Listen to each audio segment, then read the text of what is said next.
This video is on Review Quiz P.4, and this is all about polynomials. So first off, is this algebraic expression a polynomial? And a polynomial is of the form, let's see, a n x to the n plus a n minus 1 x to the n minus 1 plus all the way on down to a2x squared plus a1x1 plus a0 x to the 0. Now a0 x to the 0 is the same thing as 1. Anything to the 0 power is 1, so we can just don't write x to the 0. X to the 1, we can just ignore the 1 there. It's fine by itself. This is a polynomial, and you'll notice that the powers on x are whole numbers. So you cannot have any fractional number. You can also notice that we have an minus 1, a2, a1, a0. And all of those numbers are the coefficients. They are just numbers. They're real numbers, whatever that might be. Well, they can really be anything, but they're numbers, not variables. And you can see in this one only has powers of x that are whole numbers and numbers multiplying them. So there's 1 here, -1, +1, and then -4. This is a polynomial. As long as it has whole powers, pretty much that's the way you notice it. So yes, it is a polynomial, and it says the expression written in standard form is the highest power first. So x to the 7 is the highest power, then minus x to the power of 5, it's the next highest, and plus x to the power of 4, and finally the number always goes last, which you can see here is the a0. That is standard form.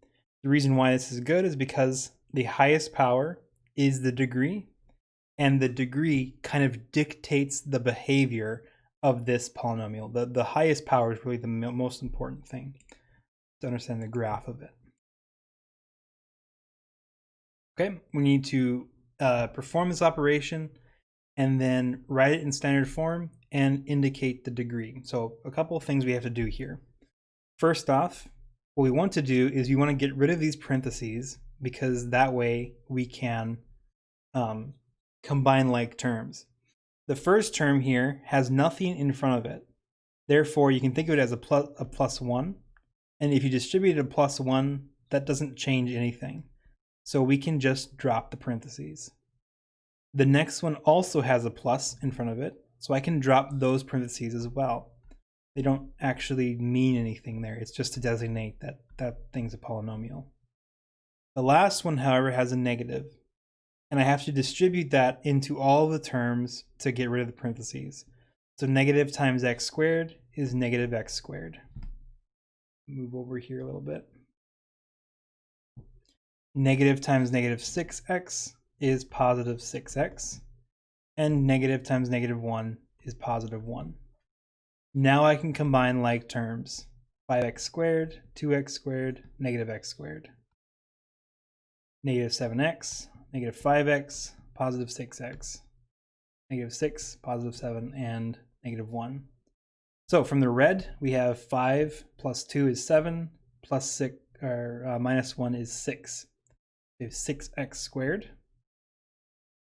You'll notice that I did the red first. That's because the red is the highest power, x squared. And that is standard form. Always have the highest power first. The next highest is the blue. -7 minus 5 is -12. Plus 6 is -6x. And the lowest power is the green. -6 plus 7 is +1. Plus 1 is +2. So this is standard form, and it is simplified. -6x plus 2. The degree is just the highest power, and on x, the highest power of x is 2. So it's a second degree polynomial. Very good. All right, we have a product here. And the main thing to note about multiplying polynomials, you may have seen this before with binomials that are multiplying. It's called the FOIL method. FOIL method is just a very specialized case of a polynomial. In general, all you're doing here is just a mass distribution. of the numbers. So I'm going to take the first thing and distribute it into everything in the second. So the 3x distributes into the second stuff. It just distributes into everything into the second thing. And the 5 distributes again into everything in the second thing. That's all you're doing with multiplying polynomials. That's what the FOIL method is. It's just multiply everything in the first into everything in the second. That's really all there is to it. So 3x times x squared is 3x cubed. 3x times negative 2x is negative 6x squared.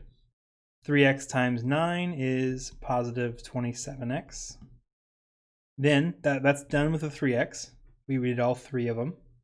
Now we have 5 times x squared. It's 5x squared.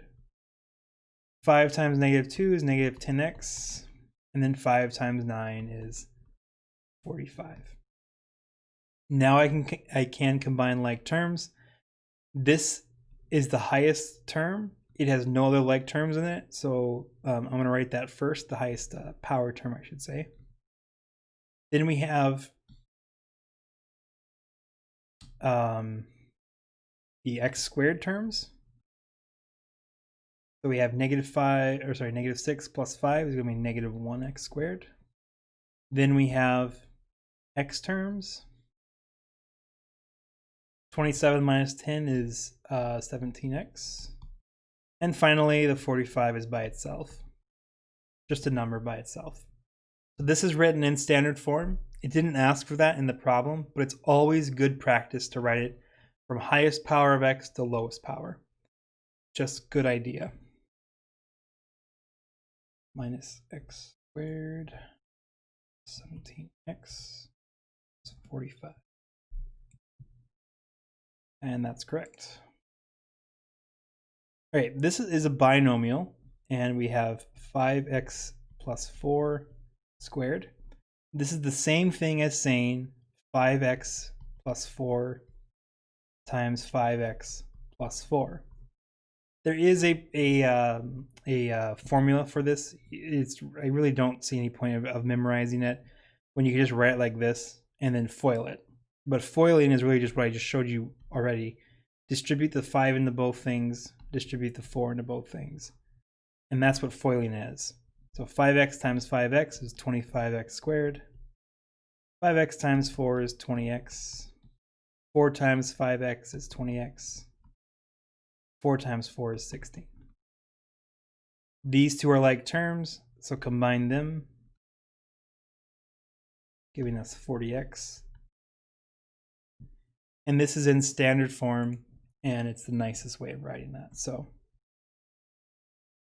pretty good idea. If you want to memorize FOILing or the formula for this would be the first thing squared, the 2 times the first thing times the second thing, and then the second thing squared. This will give you the same thing, but it's probably easier just to expand it and FOIL it out. That's probably a much easier thing to remember. So, all right, last problem. We have a bunch of things multiplying, and this is a little weird because there's three kind of factors here that are multiplying together.